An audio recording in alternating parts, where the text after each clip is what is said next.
Welcome to the Slop Farm. Enjoy the video.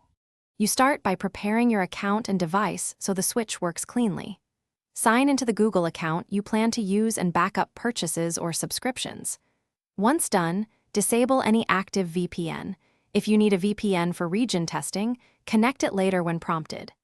Go to Android settings and clear the Google Play Store cache and app data. This forces the store to reload location info. Make sure location services are on so Play can detect region correctly. Now change your Play country from within the app.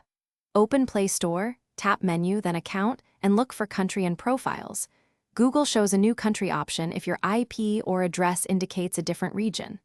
Select the new country and follow on-screen prompts to add a local address. You can enter a non-payee address. If asked for billing, choose the option to skip or select no payment method. This lets you change country without adding payment details. Once done, the store refreshes with regional content.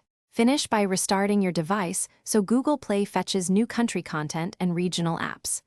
Open the store and verify pricing and app availability reflect the new country. If not, give it a short while. If Google blocks the change, it's often due to recent country edits or payment profiles. Wait up to 48 hours or review your account's payment profile for old country ties. If problems persist, use a different Google account or create a fresh profile configured for the target country as a reliable fallback. Thanks for watching. Consider subscribing if we helped you today.